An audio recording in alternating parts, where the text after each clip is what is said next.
Tenho 92 anos e o meu médico disse-me que sem os comprimidos eu não sobreviveria mais um ano. Recusei-me a tomá-los. Isso foi há 27 anos.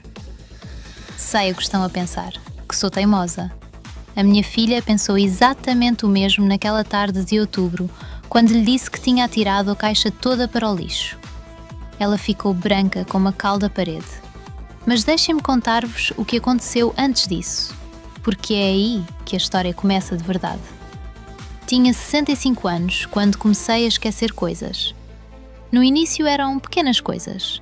O nome da rua onde cresci, a palavra escorredor.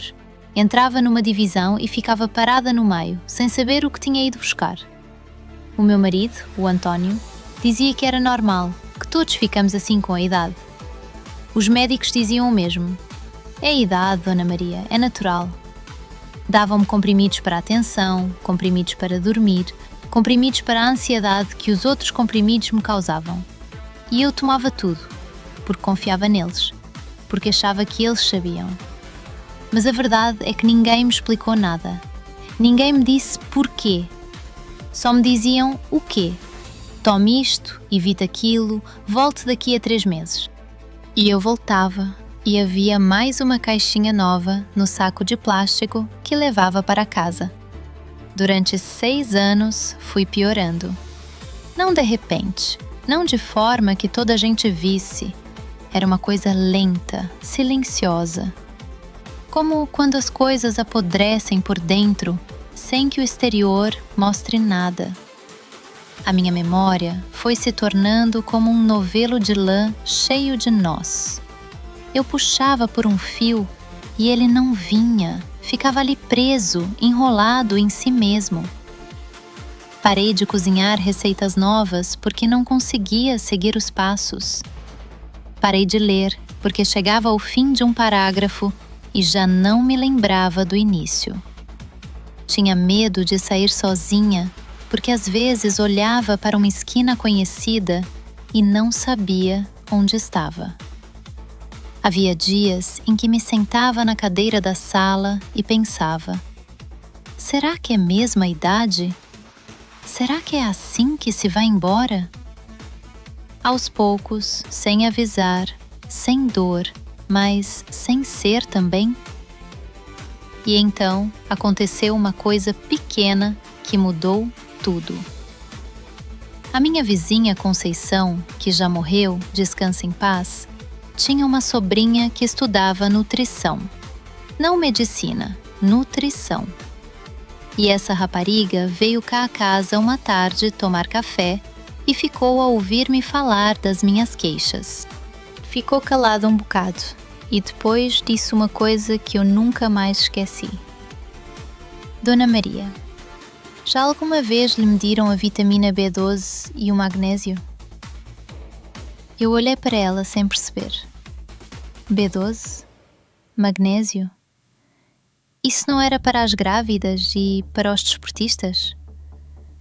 Ela explicou-me, com toda a paciência, em cima da toalha de plástico da minha cozinha, com uma chávena de café na mão. Disse que a partir de uma certa idade, o nosso estômago deixa de absorver o B12 como devia. Que o intestino muda, que as células que antes agarravam essa vitamina ficam menos eficientes, que tomamos medicamentos que bloqueiam ainda mais essa absorção e que eu estava a tomar exatamente esse tipo de medicamento há anos. E que o magnésio, esse então, desaparece sem fazer barulho. Pela urina, pelo suor, pelo stress, pelo café que eu bebia às chávenas todos os dias. E sem essas duas coisas, o B12 e o magnésio, o cérebro começa a sofrer. Não de um dia para o outro. Devagar. Como uma casa cujos canos vão entupindo aos poucos. Imaginai os canos velhos de uma casa antiga, daquelas casas de há 100 anos. Por fora a casa está de pé. A fachada até pode estar bonita. Mas por dentro os canos estão enferrujados, calcificados. A água passa cada vez com mais dificuldade. E um dia abre a torneira e sai um fio. E depois, quase nada. E as pessoas dizem que é a casa velha, que é normal, que é assim. Mas não é normal. É que ninguém limpou os canos. É exatamente isso que acontece com o nosso sangue, com os nossos nervos, com o nosso cérebro, quando lhe falta o B12 e o magnésio. Não é a idade, são os canos sujos. Fui ao médico e pedi as análises. Ele olhou para mim com aquela expressão que eu já conhecia, de quem está a pensar, lá vem ela com as ideias. Mas pediu. E quando os resultados chegaram, o B12 estava tão baixo que ele próprio ficou sem palavras. O magnésio também. E ele disse: "Bom, vamos ver o que fazemos." E o que fez foi receitar-me mais um comprimido, um suplemento sintético de B12 em dose baixa, para tomar com os outros todos. Foi aí que percebi que o sistema não está feito para resolver o problema, está feito para gerir o problema. Um comprimido para a tensão que sobe porque os vasos estão mal nutridos. Um comprimido para dormir porque os nervos estão mal nutridos. Um comprimido para a memória que falha porque o cérebro está mal nutrido. Mas ninguém pergunta por que estão mal nutridos. Ninguém pergunta o que é que falta. Só se tapam os buracos com mais coisas por cima. Não estou a dizer que os médicos são maus. O meu médico era um homem bom, trabalhador, honesto. Mas aprende-se o que se ensina.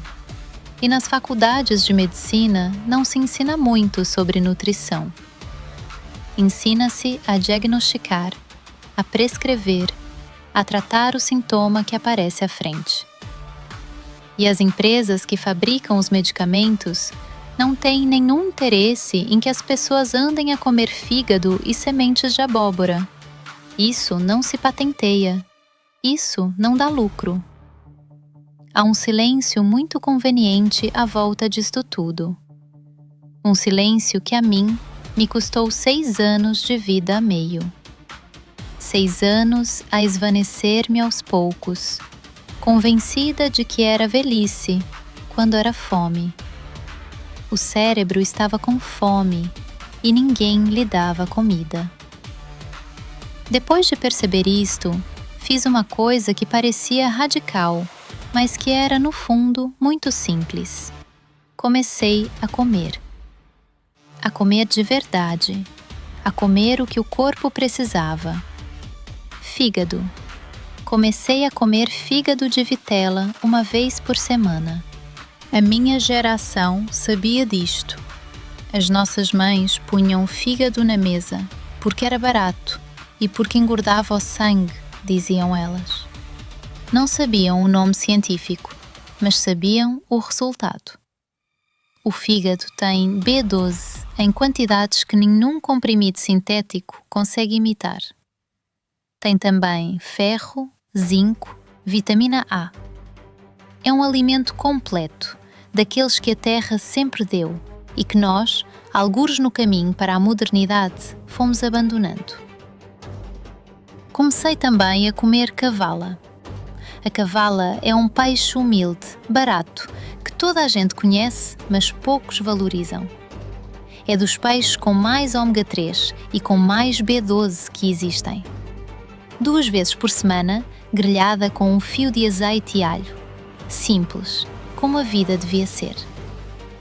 As verduras escuras, grelos, espinafres, couve galega, voltaram à minha mesa todos os dias. Não cozidas demais, porque o calor destrói muito do que interessa. Salteadas, rápidas, com azeite. E o magnésio veio daí, mas também das sementes de abóbora que passei a pôr em tudo. Na sopa, no pão, no iogurte da manhã. Uma mão cheia de sementes de abóbora tem magnésio suficiente para fazer diferença num dia. E o cacau puro, não o chocolate com açúcar. O cacau em pó mesmo, amargo, que eu comecei a pôr no leite da manhã. É das fontes mais ricas de magnésio que existem e que mais ninguém parece falar. mas não é só o que, é também o quando. Aprendi que o B12 se absorve melhor de manhã, com o estômago mais limpo, antes do café. Uma fatia de fígado, ou um pedaço de peixe, ou um ovo, antes de qualquer outra coisa. E o magnésio absorve-se melhor à noite, antes de dormir. As sementes de abóbora ao jantar ou mesmo antes de me deitar. O cacau também. Porque o magnésio acalma o sistema nervoso, prepara o corpo para descansar e é durante o sono que o cérebro consolida a memória, limpa os resíduos, repara o que se desgastou durante o dia. Sem magnésio, esse processo fica comprometido, fica lento, incompleto. Reduzir o café. Só um por dia, de manhã. Porque o café aumenta a excreção de magnésio. Cada café a mais é magnésio que sai pela urina sem ter feito nada pelo corpo. E reduzi, não eliminei, reduzi o leite em excesso e os antiácidos que eu tomava para azia e que descobri depois bloqueiam a absorção do B12 no estômago. É irônico. Tomava um comprimido para azia que me roubava exatamente o que o meu cérebro precisava. Um problema criar outro, que criava outro. Passaram-se 3 meses, depois 6. E as coisas foram mudando. Não de forma dramática, não como num filme em que a personagem acorda e está curada. Foi como o amanhecer. Quando à noite não se vê a diferença entre as 5 horas da manhã e as 5 horas e 5 minutos. Mas depois, quando olhamos para trás, percebemos que a noite ficou para trás. Comecei a lembrar-me das palavras. Não todas de repente, mas aos poucos, como se alguém fosse desatando os nós do novelo. A palavra escorredor voltou num dia em que estava a lavar a louça, e ela apareceu na minha cabeça sem que eu a fosse buscar. Ri-me sozinha, ri-me muito. A minha filha perguntou por quê, e eu disse, porque me lembro do escorredor. Voltei a ler. Voltei a cozinhar receitas novas. Voltei a sair sozinha, a conhecer esquinas, a saber onde estava. Aos 65, tinha começado a desaparecer. Aos 67, tinha parado. Aos 70, estava melhor do que aos 60. Hoje, tenho 92 anos e esta conversa que estou a ter convosco, estou a tê-la do princípio ao fim, sem me perder no meio. Quando digo isto às pessoas, algumas acreditam logo. São geralmente aquelas que já sentiram o que eu descrevi, aquela névoa, aquela hesitação antes das palavras, aquele medo silencioso de que seja o começo do fim. Já vi esse medo nos olhos de muita gente. É um medo que não se fala em voz alta porque parece uma fraqueza, ou porque dizer em voz alta faz parecer mais real. Mas é um medo muito comum, especialmente depois dos 65. E eu quero dizer-vos, esse medo muitas vezes não é a velhice, é fome. O cérebro está com fome. Outras pessoas ouvem-me e ficam com dúvidas. Dizem, mas Dona Maria, o médico não disse nada disso. E eu percebo. Eu também não disse nada durante anos porque o médico não disse. Mas há uma diferença entre o que não é ensinado e o que não é verdade. E eu convido-vos a pensar nisso. Quantas vezes na vossa vida tomaram um medicamento que tratava o sintoma, mas nunca ninguém vos perguntou o que estava a causar esse sintoma? Não estou a dizer para pararem os vossos medicamentos. Não sou médica, nunca fui e cada caso é um caso. O que estou a dizer é que há perguntas que vale a pena fazer. Doutor, já viu o meu B12 e o meu magnésio? É uma pergunta simples. É uma análise barata e pode mudar tudo. O António morreu há 12 anos. Estava bem de saúde até quase ao fim, mas nunca quis saber destas coisas. Dizia que eu era maluquinha com as minhas ideias de nutrição e ria-se com o bom feitio que tinha. Tenho saudades do riso dele. A minha filha, essa, quando viu o que aconteceu comigo, começou a fazer as análises todos os anos. Os netos também. É uma coisa que se passa de geração em geração. Não o esquecimento, mas o conhecimento que o previne. Às vezes pergunto-me quantas pessoas há por esse país fora a viver com aquela névoa, convencidas de que é a idade, convencidas de que é assim, de que não há nada a fazer, a tomar comprimidos atrás de comprimidos, cada um a tapar o buraco que o anterior deixou. Sem ninguém lhes dizer que talvez o problema seja nos canos, que talvez o problema seja que o cérebro está com fome e só precise de comer. Isto que vos conto é a minha experiência. É o que vivi no meu corpo, no meu tempo, com as minhas mãos e a minha cozinha. Não é ciência de laboratório, é ciência de vida, que às vezes é a mais honesta de todas. E sei que há pessoas que agora estão a ouvir isto e a pensar num pai, numa mãe, num avô que descreve exatamente o que eu descrevi aos 65. Aquela lentidão, aquele esquecimento, aquele medo. Se for esse o caso, e só estou a dizer se for, talvez valha a pena uma análise. Talvez valha a pena uma conversa diferente com o médico. Talvez valha a pena uma fatia de fígado numa quinta-feira à noite. Porque não é a idade.